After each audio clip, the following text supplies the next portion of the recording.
other thing is, we started getting rid of a draft. Okay? So let me pick up something else first. Notice that one of the things that happen in society and the military is a little bit different. Because in the military, all you have to do is give an order. And when you give an order, what happens?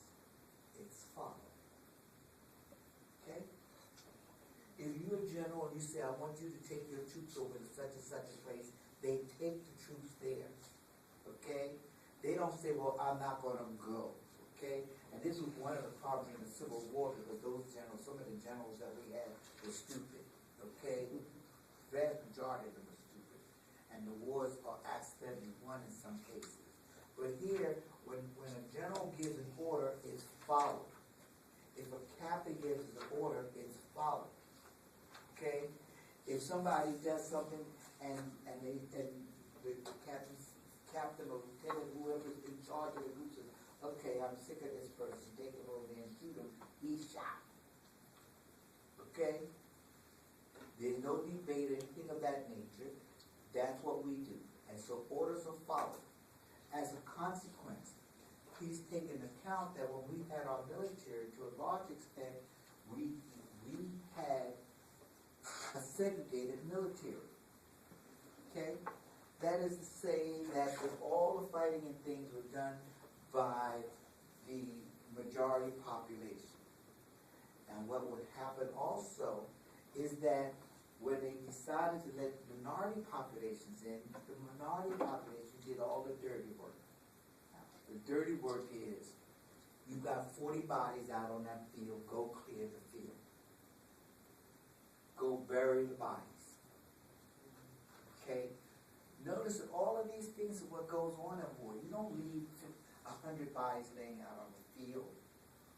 Because your men that are going to come after them are going to see all those bodies and they're going to change. So somebody cleans up the bodies. Somebody ships the bodies home. Somebody digs graves for bodies. We do all of that. And sometimes the digging of a grave is a mass grave. You just dig out the land and you put all 50 bodies in it and you cover it up with lime and then cover the grave back up. That is what war is about, people. Okay? It's not fun and games. And nobody out there gets shot today, they're going to show up in the next picture. It's not going to happen. Okay? So that this is the kind of thing that we had the people doing. All the minority people went around and they dug latrines. You need latrines. What are latrines for? Because you have to go to the bathroom. So they dug out the bathroom. Okay? The same way the people in the West, you ever see these little outhouses? You go to parts of this country today and you see people with outhouses. Say this again. You could go to parts of this country today and you will see that there are people with outhouses, not indoor plumbing. Okay? Not real toilets. So that's the kind of thing we had people doing. So what Truman did was after World War II, he gave an order. Remember, the president is the commander of the armed forces. So he gave an order that the armed forces was to be integrated. Now, so as a consequence, that's what started that ball rolling. Okay? Now what happens is that, remember, that's because he can give an order at the top and it gets enforced all the way down. Okay? And so even when people didn't want to enforce the order, because remember that we have a lot of people, and a lot of people in the service that were still from the South, who still had this mentality, and the country still had the mentality. Okay? But he's saying integrate the armed forces. Okay? Now, so what happens is that started. Now, after a point, we eliminate. What we started doing is we eliminate the dress. Okay? And now we have a volunteer army. And look at the differences now. Okay? Who joins the army? When I say the army, I'm using that for the term military. Who is it that joins the military? What group of people? I'm sorry, who? Young men out of high school. And what else? Is there something else distinctive about them? Yes and no. Poor. Yeah, poor. The lower and your lower, middle, and working class person that's joining the armed forces. Okay? Now, one of the reasons for that is because their prospects aren't as good in the society as the prospects of the middle class and above. Okay? So as a consequence, this is where all of our people are coming from. And notice that many of them, they can't afford to go to college. Okay? So they got to find ways, and we don't have a college system that says everybody can go. Now, that's an interesting thought. Okay? Notice that if you had a college system that says the state is going to see that everybody goes to college just like we do in high school, the military might change. Because now we've got to educate people going. Okay? And you will notice that even when they go in, look at the difference. That's not to say that none of the wealthy go in. I didn't say that. Okay? But look at the difference. We have people that they go in the military, and they become officers through what we call officer candidate school. How do you think other people, the more wealthy people, become officers? Well, they go to West Point. They go to the Naval Academy. They go to the Air Force Academy.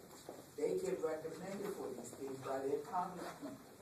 And so when they come out, they're a lieutenant, and I come out, I'm a lieutenant, but they are a West Point graduate, and I'm not. I'm an officer candidate school graduate.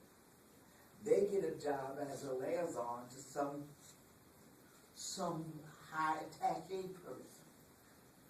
I get sent to the front lines. You understand? Okay? That's the way we work. This is part of our sociology.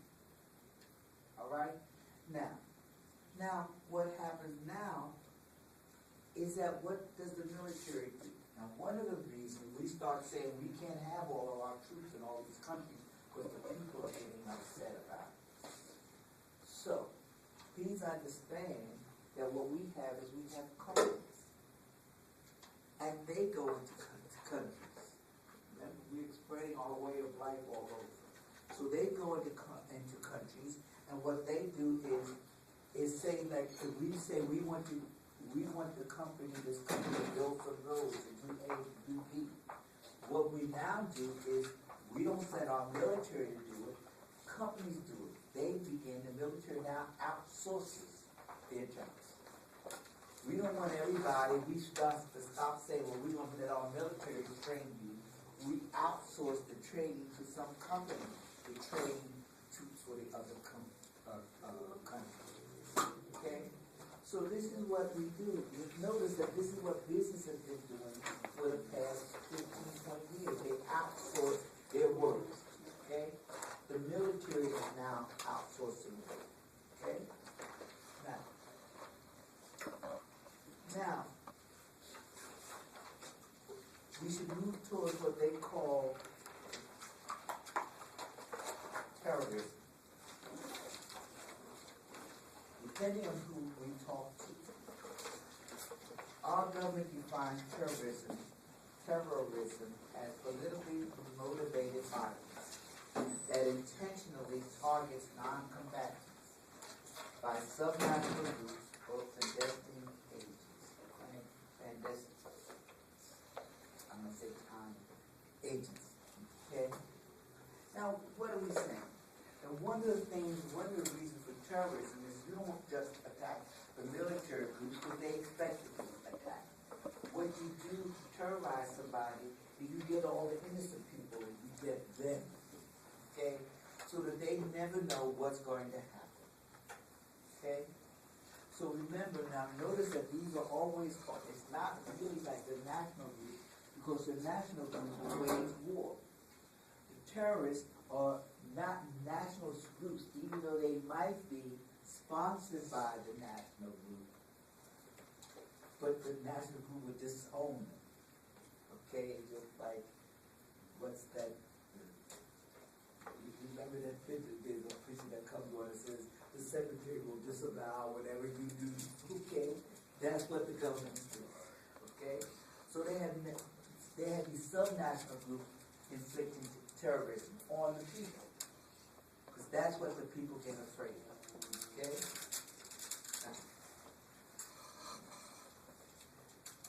It's directed towards, terrorism is basically directed towards civilians, okay? Not the armies, not the military people, but civilians.